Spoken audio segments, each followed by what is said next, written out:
Happy December 8th, everybody. I hope everybody's doing well out there. It's already gotten cold here. Yay. Good thing is I get to travel a little bit. So, and we've had a lot of warm days too. It's going to be 60 Friday, even though it's 20 today. So really can't complain about that. Thanks for joining me again. This is episode 4, Bunting Shorts. As you know, I started this series for many reasons. The first few videos I did was to really share some incredible experiences that not only I had, but that my family shared as well, to be uplifting to you. And this series is the same, but the impetus for why I started it was because I believe we're in the tribulation. That's really hard to hear for some people, but as the days go on and the evidence is presented, it's looking a lot closer to what it might be. The title of this video is A Red Pill for Believers. I think when I share with you what I have to talk about, I think you're going to find it uplifting, because what I can tell you can get you closer to God, and it's going to represent truth. And in this day and time, that's a commodity, a major commodity. So, I did these again because I get hope from the Bible, but I also see the trouble of the signs ahead, and I'm trying to come up with a plan, a plan for how we can all get through this without Jesus having to come up and destroy the world. And so that's why I'm doing it. So question is, am I crazy? Is this a tribulation? Well, as I said, the evidence is mounting that I might actually be right. Australia, which is one of our closest allies, it's one of the 5 closest allies that we have. They have forced people into quarantine camps already. These are people that haven't even tested positive in some cases. They are just people that were close contacts of somebody that did. For a disease that in most cases, like the flu, I think that's a pretty extreme measure. Besides the fact that, we've invaded countries that were brutal dictators, supposedly, for a lot less than putting people in camps. Matter of fact, we talk a lot about China, what they're doing to Muslims there, but our close ally, I guess it's okay because it's COVID. It really blows my mind. I read an article yesterday about 3 kids that escaped from one, and they had a full manhunt with the military and the police involved to get these kids who were like 15, 16, and 17 years old back in that camp. What an emergency that was. Now that should scare you, because if it's happening there with one of our closest allies, do you not think it's going to happen here too? And as a matter of fact, if you listen to my other videos, the World Health Organization and the World Economic Forum already stated this in a book. It's out there for anybody to read. So take heed of that. It's pretty serious. There's forced lockdowns of unfarmed people in other allies, Austria and soon to be Germany, soon to be Italy.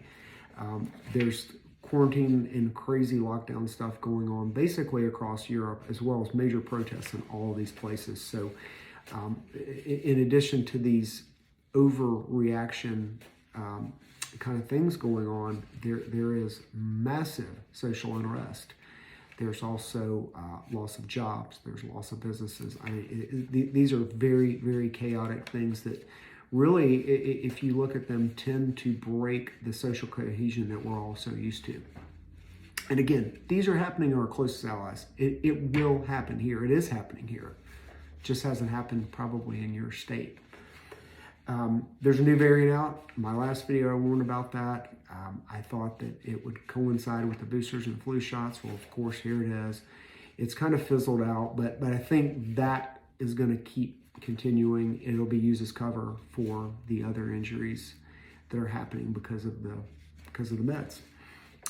You may or may not have heard this, but the European soccer leagues have had a complete influx of players having heart attacks on the field. It is extended into the stands, where they've had the very same thing happen, and some prominent players have actually called for an investigation into what could be causing it. As you know, some of these medical companies have already been cited with myocarditis as being a prominent symptom in their products that they're pushing into your bloodstream. So, coincidence? I don't know, it seems kind of weird to me that people are having heart attacks all over the place all of a sudden. And some of these are really young people too. Somebody said to me recently, well, I'm sure Germany thought that they were in the tribulation period too. And I guarantee you that was a scary place to live when World War II was in and Hitler was in power. Horrific. However, I want to point out that, Pol Pot, Stalin, Hitler, the Jacobin Revolution in France, these things killed millions of people, but these events, but they were regional or isolated to a single country. What's going on now is worldwide. There's been a plan that's been followed by each and every country. It's just not exactly on the same timelines. If you notice, it's like China, then it's Europe, then it's India, then it's US. It's this big cycle that hasn't stopped yet. And now that we've seen it 2 or 3 times, the pattern's getting a little easier to recognize. Also, as we went from the 2 weeks to flatten the curve to where we are today, it hasn't stopped. It's accelerated. And I'm fortunately telling you that that plan was laid out there. This is the way they intend to run the world until they achieve their end goal. So, I don't know if that completely proves that I'm right about being in the tribulation, but I feel like we got to be pretty close. And one of the things they talk about is one of the seals is pestilence, and I mean, for the life of me, I couldn't figure out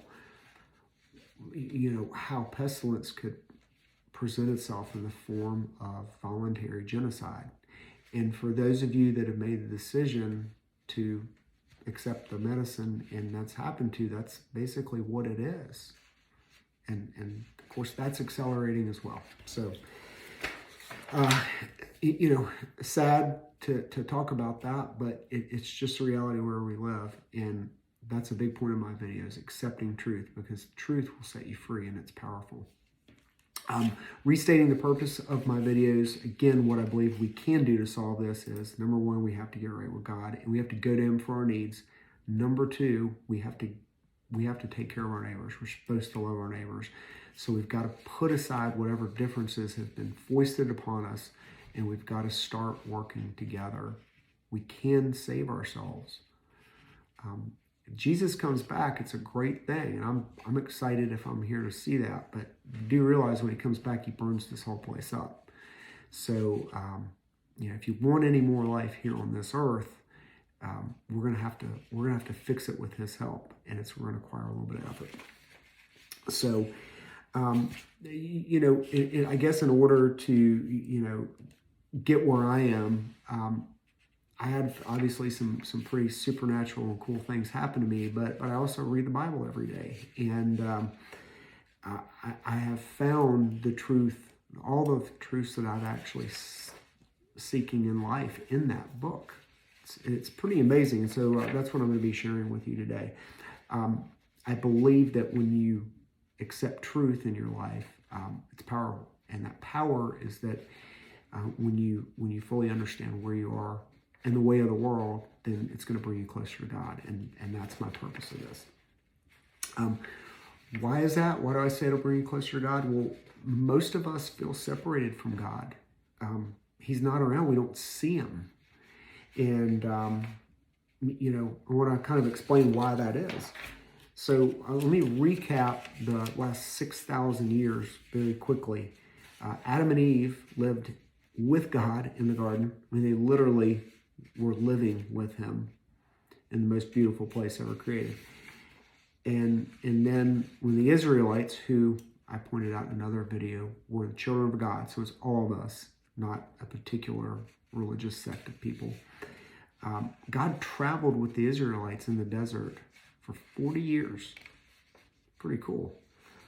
And then God came to the earth in flesh, in the name of Jesus Christ, and we murdered Him. So if you're God and you're looking at, well, hey, I tried this, I tried this, I tried this. What he tried didn't work. But God loves us and He doesn't want to see us suffer. He doesn't want to see us sent to hell. So what we're living in is this, next effort at our time here. And I want to point out what I show you, you'll realize he's really not that far away. So before I get started, I just really have one question, because this topic will be mind-bending for many of you, as it was for me. My question is to you very simply: did Satan stop deceiving after he convinced Eve to bite the apple? Because I don't know that I've ever heard many people talk about that. Is it likely that he stopped, or is it likely that he got better and did different things to deceive us over the course of time? That's what I think, obviously. Another thing I want to point out: every single chapter of the Bible has something supernatural in it. These are things that if they happen today, I mean literally right in front of people, they wouldn't believe it. I might have been one of those people, because we've had some things happen with my family. I do believe it. And again, it's right there in the Bible for all of you to see. You might not know that there were giants on this planet, but there were. It's right there in the Bible. Just go to Genesis 6:4, and there's a lot of other places that you can read about them there too. But again, think about that for just a second. So how far do you have to go in the Bible to get to the first piece of what I call supernatural? It turns out not very far. The very first book of the Bible is Genesis, and it's about the creation of the earth and creation of humans and plants and animals and everything else, and kind of like the first round of life here and what it looked like. I've touched on this topic before in my dream video, and when I found this, it literally blew my mind. Because it was counter to everything that I ever learned in school and everything I see on TV today. So I'm going to read, and I'm going to put these up on the screen for you too.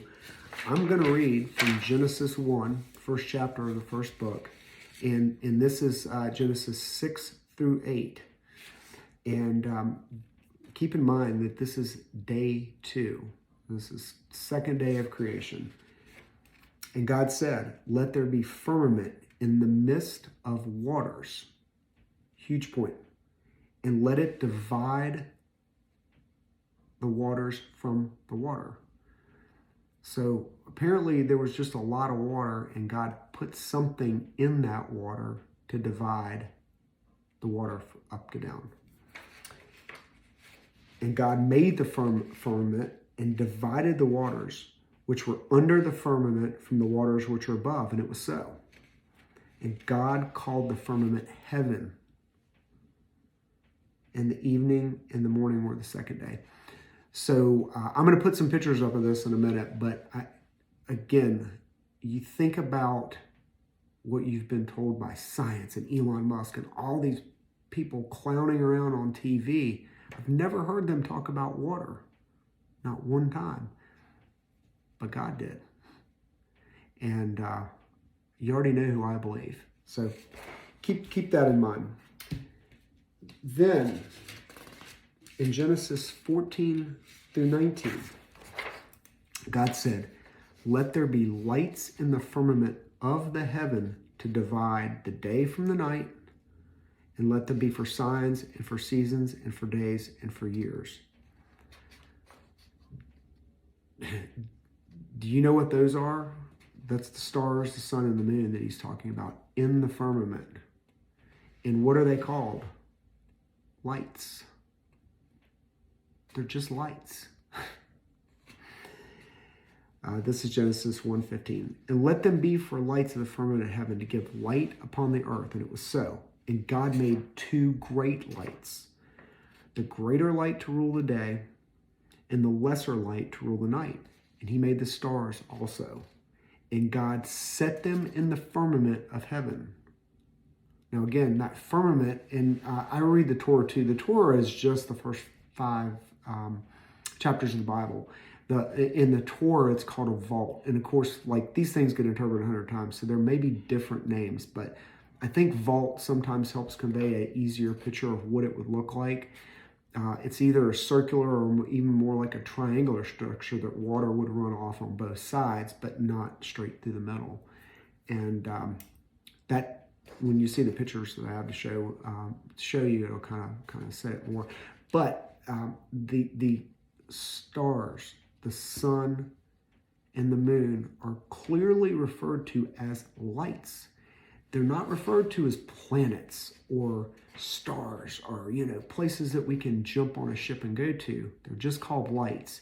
And their purpose is for signs and to provide light, to help you know the difference between day and night, and to help you maybe know the difference in the seasons, or if God has a message that he wants to share, which many times in the Bible they use stars to do.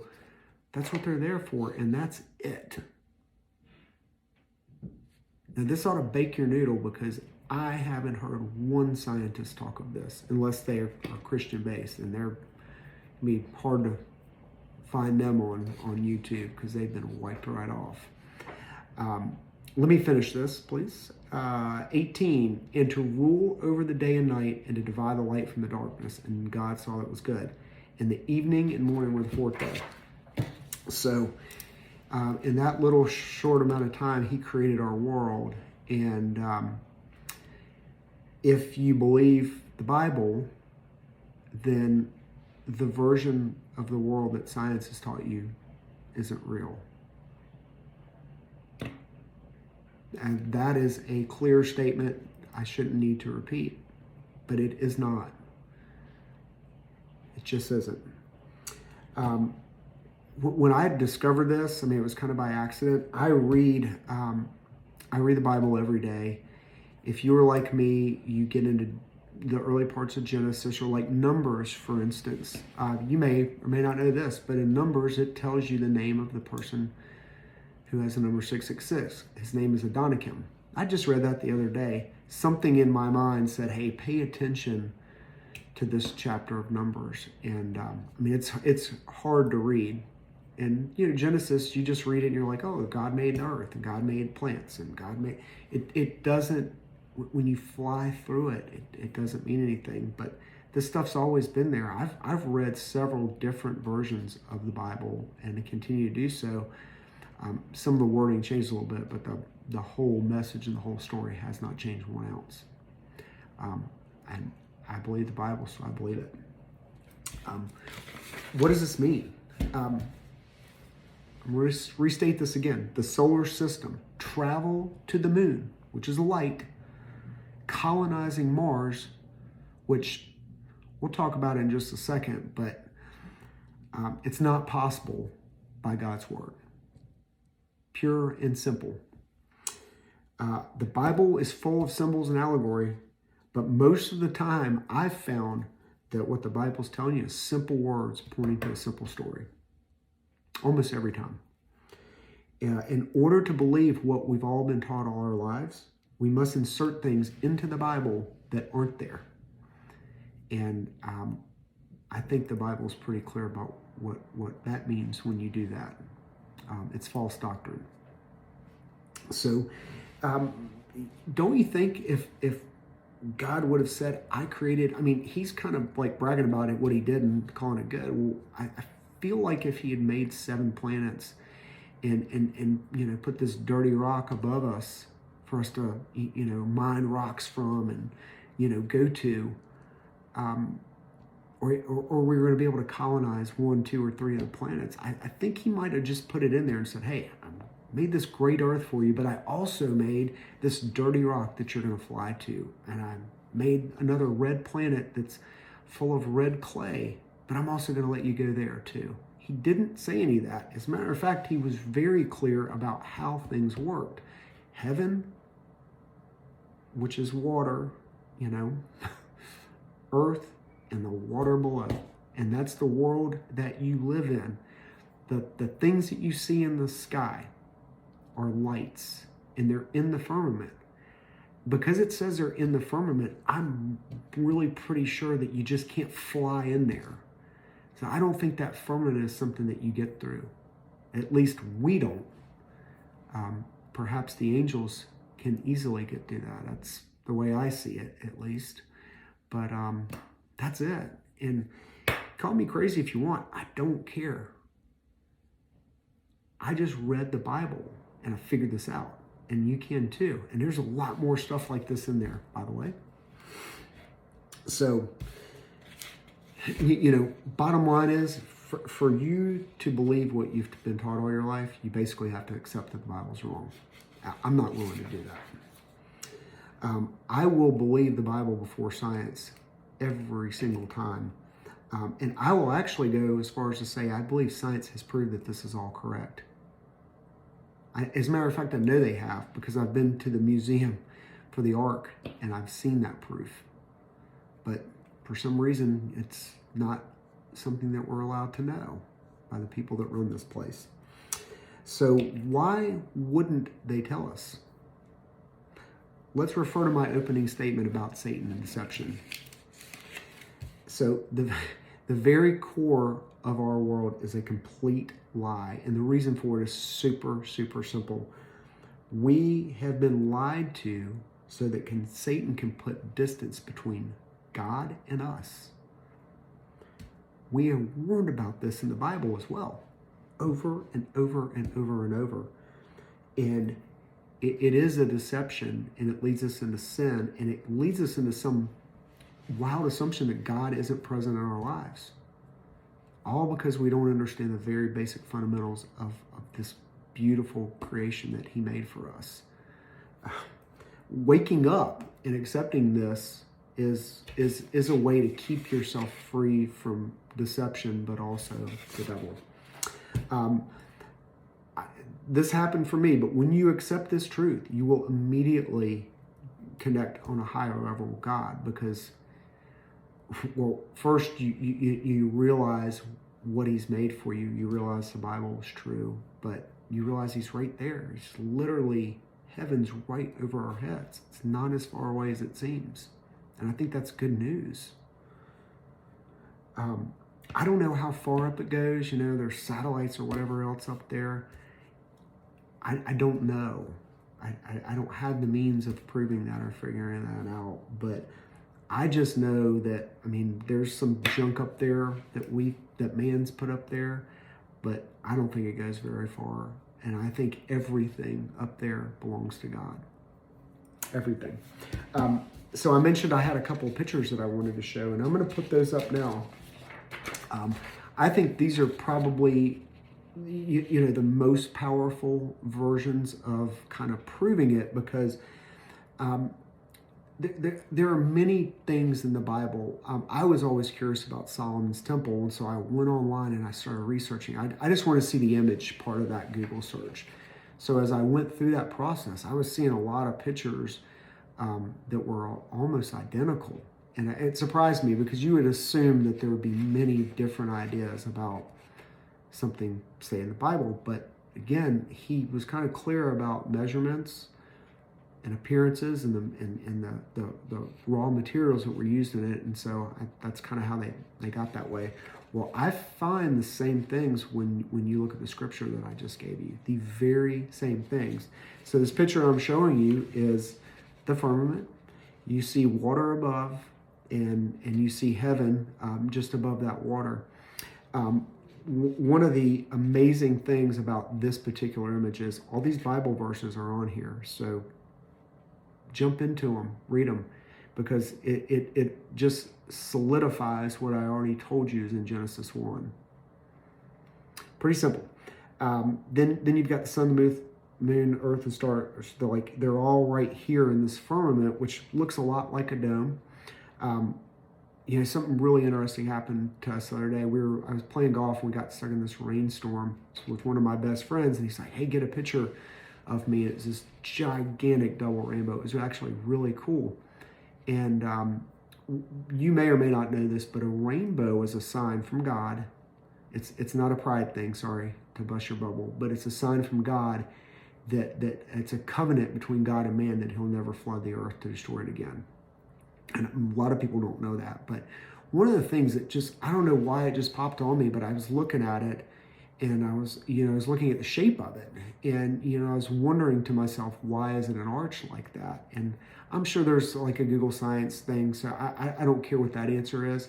To me, I looked at it, I was like, and I looked at my friend, I said, hey, I think I just figured out that the reason the rainbow looks like this is it's showing you. It's literally showing you, this is the vault, the firmament, whatever you want to call it, the dome. It's what it is. As a matter of fact, I'm sure of it. I mean, I just knew it when I saw it. So there's that. If you look at the earth, then you've got the waters below, and of course you've got the underworld here too. My next picture is really, really good at showing that. But that's it. Pause it and just look at this. Read every one of those verses. It's very clear. It points this out. My second picture is a little more of a color representation of that. But one of the things it shows right in the middle is the gate of heaven, literally being right in the middle. And that's what the angels use to descend and ascend back into heaven. One of the things I like, it says God right at the top, and you have a really clear idea of that he's right there. And that gate, is how these angels come down and they interact with us and help, and help us in all phases of our life. And I want to read what's on the side here too, because this is really important. The reason I picked this picture, there were like 20 of these, is because it had a little bit of explanation about how the Hebrew world saw the earth years ago. So the ancient Israelites, which again, children of God, all of us, divided the world in heaven, earth, sea, and underworld. There's 4 pieces here. They viewed the sky as a vault, resting on its foundations, perhaps mountains, with doors and windows that let in the rain. God dwelled above the sky, hidden in cloud and majesty. I mean, how did they know this? And like we screwed it all up. It shows you how far we are from God in the Bible. It's not him, it's us. Because his word hasn't changed. The world was viewed as a disc floating on the waters, secured and moored by piers. The earth was the only known domain. Only. The realm beyond it was considered unknowable. Again, in the Bible, and they believed it, they knew it. So this lie of going to the moon or flying a Tesla into the firmament, it is a lie. I am assuming they have things they can fly into it and they see it hit it and it's destroyed. But they won't share it with you because they want to keep you from God so they can steal your soul. What happens right now is that Satan is putting things in people's bodies so he can kill them, because the only way he can steal his soul is when they die. Again, another one of my tribulation rants. The underworld was a watery and dusty prison from which no one returned. That is where you do not want to go. It's regarded as a physical place beneath the earth. It could be only reached by death. So your choice. Does it look a lot funner up in the sky with God or down low? That's why that's why your time here matters. That's kind of why I'm doing all these things, because I see it as time is running out, and you have to make sure you know which of these places you're going.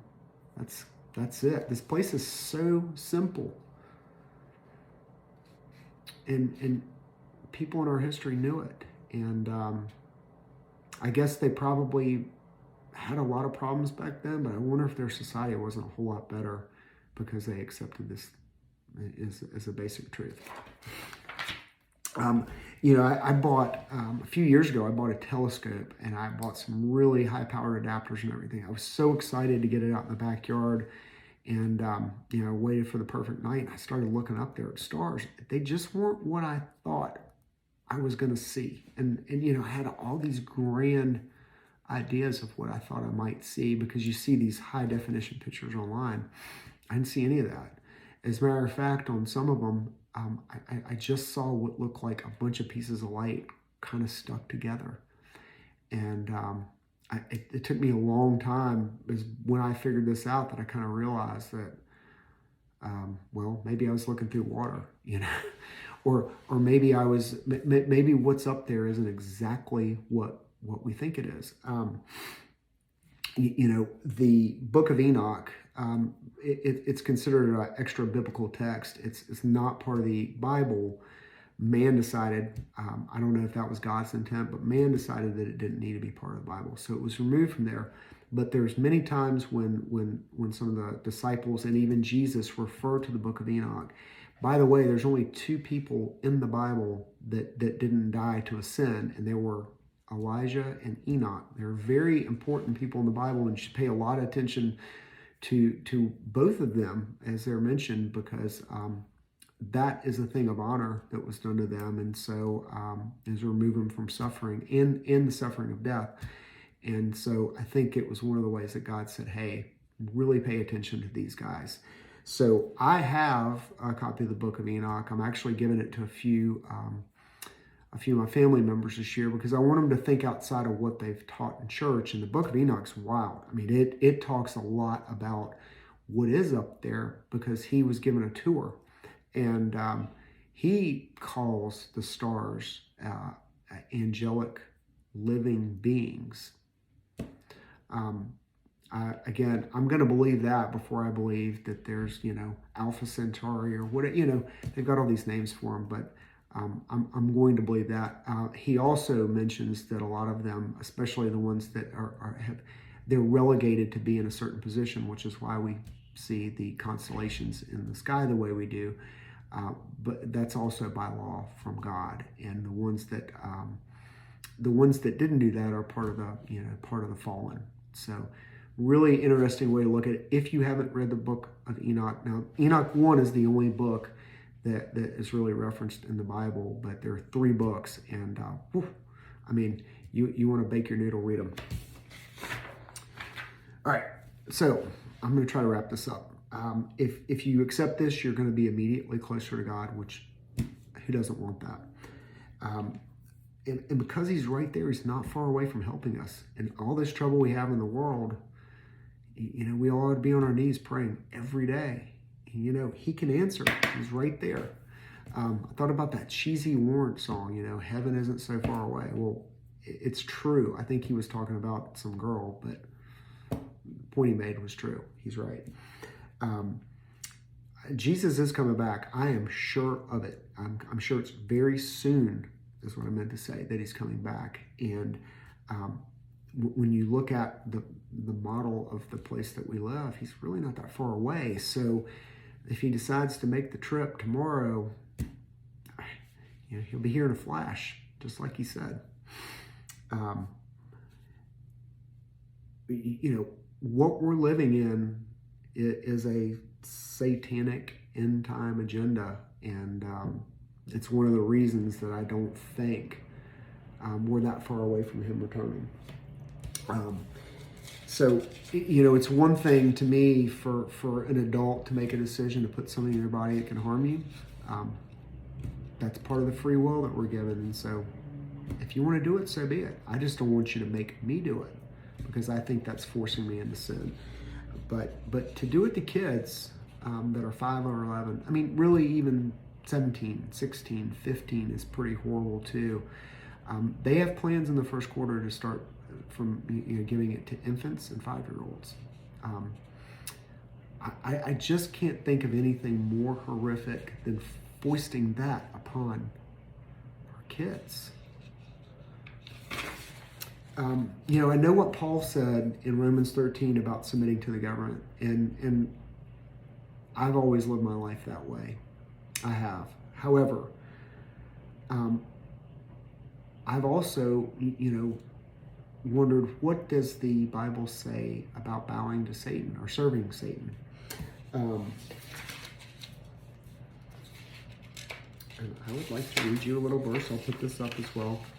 This is Peter 5:8-9. By the way, there's a lot of stuff in the Bible about how to stay clear of him as well, but I thought this was a good one.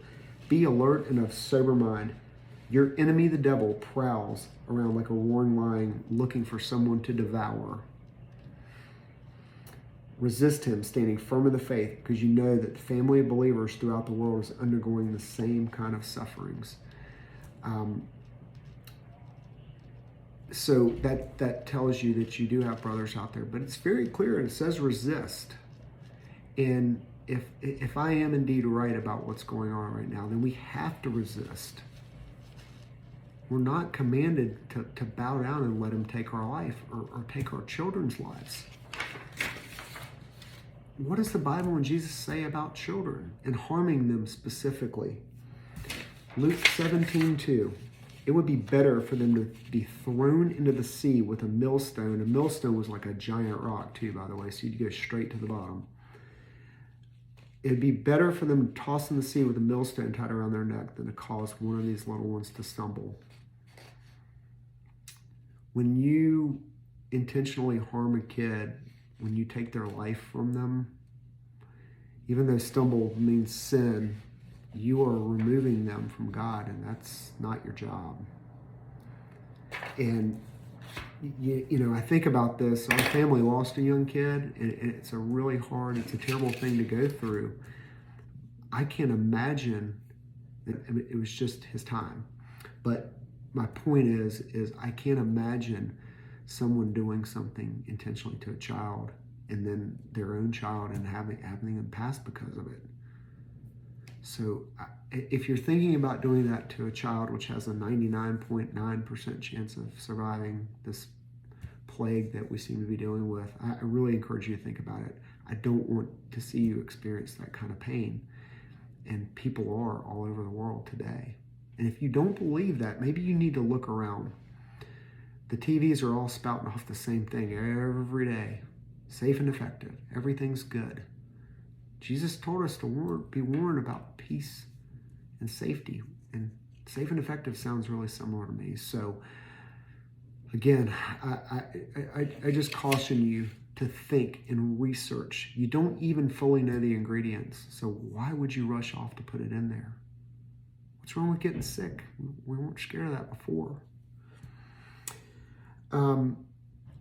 I've said this over and over again, but this is a depopulation agenda, and I believe that there's overwhelming evidence. I'm seeing it across the world. It's not hard to find. They're just calling them mysterious deaths, but it is happening, and it's not an accident. It's just not. I think, you know, when you look at that, if that is what this is, that God's not going to let it go on for too long. And the reason why is because it's got kids wrapped up into it now. So, I just want you to believe the Bible. I am saying that we need to stop this madness, and I'm saying resist. I believe that we're told to resist Satan, and I believe he has been loosed and is in charge of this whole agenda. And obviously he's got some of his minions helping him. But another thing, and I'm going to close with this, that I think about is the story of Caleb. When the Israelites were preparing to enter the Promised Land, they sent some spies to look at, you know, who was there and what was going on. And all the spies were freaking out because they saw these giants. They were everywhere. And the only one that wasn't scared was this little guy named Caleb. And he said, God said that he would give us this place. So I have nothing to fear because this place is ours and God's with us. And first of all, that should be highly empowering news because we're God's children and he wants us here and this is our world. And we got to take it back. But my last point is, and this is something that I struggled with for a long time when I was early in learning the Bible, was that I thought that God was this, you know, there was a good and a bad cop version of him. And when he sent the Israelites over there and they're just wiping all those people out, that was kind of evil. And I didn't really understand what was going on, but going back to Genesis, talking about giants, God clearly explains that giants came from the fallen angels mating with earthly women, and their offspring was called Nephilim, and those were the giants. And what God was doing was the evil and the sin of them doing that was in all of those people there, and they had to be removed because there was no way they could exist with that kind of evil in their midst. And whatever was in that DNA, it had to go. It's also, by the way, why he flooded the earth and wiped off everyone except Noah and his family. Because the Nephilim were here and present, and it was in everything. And as I look at where we are right now, I see evil in every freaking corner of this place. I just do. And so if we're going to resist, think about that way. We need to remove the evil from this world. That's the way. Be strong, be encouraged, trust in God, and bless you all.